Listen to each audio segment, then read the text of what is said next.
discuss that later. But I know there are some people who want to talk about some things, and that's cool. Let's do that from 2 to 3 this afternoon, maybe a little bit before, if we get there. In the meantime, a couple of days ago, there was this very quick alert that came out that said the two Michaels detained by China a couple of years ago had actually gone on trial. That turned out to be wrong. China misspoke itself. I don't know how you do that. I don't know what the process is that all of a sudden you say, yeah, probably the two most famous prisoners that we have went to trial. Oh, no, they didn't. Our mistake. Sorry. But it has been 2 years. The arrest of Meng Wanzhou, under extradition to the United States, still sitting in Vancouver, of course, with her ankle bracelet. And then, of course, the two Canadians arrested, incarcerated for spying as part of the give and take of diplomacy. Can we put it that way? That seems unfair, but that's what it is. Kevin Kai is an associate professor of East Asian Studies at the University of Waterloo. And Kevin, I guess the first question is, 2 years later, how does it look any different? Exactly the same thing. Nothing changed. And what the Canadian side argues is still the same. And this is also the case with the Chinese side. Chinese still thinks and believes this is politically motivated. It has nothing to do with legal things. And so two Michaels are, detained for exactly the same reasons in response to Canada's detention of Meng Wanzhou. So nothing changed. Still the same thing. How does this ultimately end? Does it end with anybody? I guess we're always looking for a winner, but does it end with anybody looking good?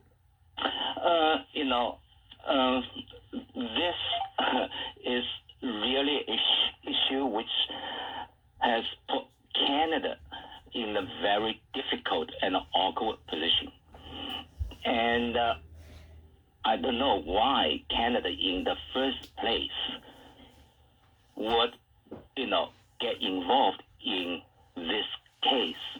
It is very clear when America made this request to Canada on the basis of their extradition, treaty.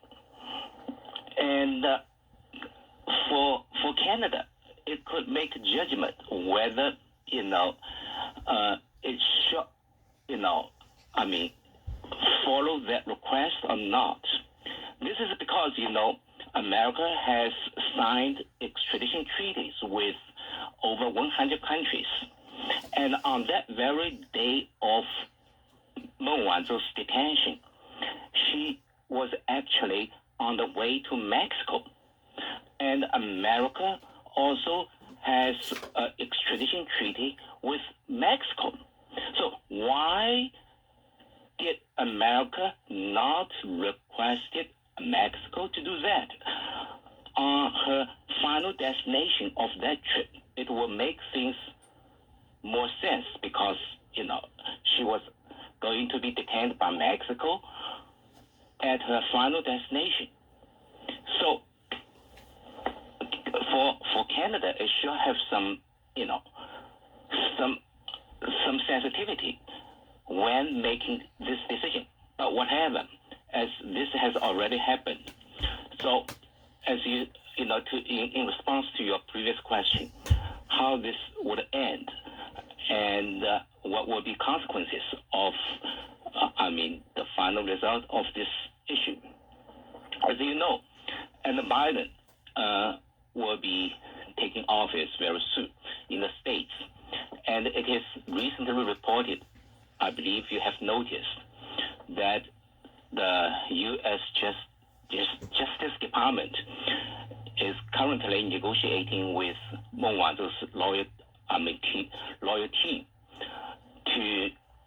to make a deal with Meng Wanzhou, and this deal is about to let Meng Wanzhou go back to China in exchange for her acknowledgement of some wrongdoing in this case. Now, whether Mo Wanzhou will accept this deal or not, my guess or my belief is that Mo Wanzhou will not accept it, and the Chinese government will not accept it.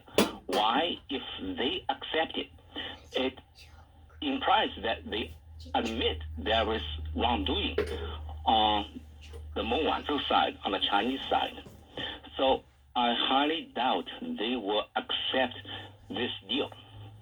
But on the American side, why they, at the moment, at the end of the year, this year, and they will, propose this deal. I believe this is because, and Trump administration will be over very soon, replaced by Biden administration, and this issue was, created by Trump administration. So I believe they are not sure of the final results of the case in the Canadian court. And if this deal can be reached with Mo Wanzhou, at least it could help save face for Trump administration. And moreover, and after the Trump administration is gone, and no one knows what Biden administration will finally do with Mo Wanzhou. They're not sure of that. So this deal, for my understanding, is that the U.S. side or Trump administration wants to have this issue, solved before it's over, so that its face can be saved. But for me, and I don't think China will accept it, Mo Wanzhou will accept it, and once Biden comes to office, I believe he might do something to deal with it. I don't think he will continue the case. He's very likely he will drop the case. Why? Because I believe, for the first reason, is that Biden does not agree to many approaches that Trump has adopted to deal with China in particular, and to many other international issues in general. So for this particular case of Mo Wanzhou, I think Biden might drop it in exchange for some concessions from the Chinese side. And Kevin, I think for a lot of people, what they wonder about is if that happens, if this case is dropped by the United States, and Canada is just at this point stuck in between a battle between two superpowers. But yeah, that's why it makes Canada look bad. It's simply used as by the U.S. as a scapegoat. And so if this case is eventually dropped by Biden, then it makes difficult for Canada to continue to argue this is a pure legal case. It has nothing to do with political motivation. So if Biden drops it, then Canada really is made bad. So that's why I say that Canada at the time decided to detain Mo Wanzhou is really a bad diplomatic decision. And so now it's in a very passive and awkward position. So it has to accept it. So hopefully, once after Biden comes into office, Mo Wanzhou's case could be dropped, so that Canada could be relieved, from this difficult position, so as to be able to, recover and resume its normal diplomatic relations with China, to improve relations with China. As you said, that between two giants, and Canada has to be very cautious. Learning, a lesson from Australia. Canada. Sometimes I compare Canada with Australia, both medium-sized power lying between two giants. But for Canada, you may argue that because Canada is next to the giant of the U.S., sometimes you have to do something, to please the U.S. But for Australia, it's different. You are so away from, the U.S. You are so close to China, and it's even more dependent on China for trade. But Australia now is in a very difficult position. Once Biden comes to office, and if Biden adopts a different approach to China, then Australia will be in an awkward position. But for Australia, there is no excuse for it, right, to argue that it has to follow U.S., lead. But for Canada, you may still argue that Canada, because of next to U.S., sometimes you have to follow the U.S., request or whatever. But for Australia, it's really bad. So Canada should be more sensitive in dealing issues which involve both superpowers. That is my belief.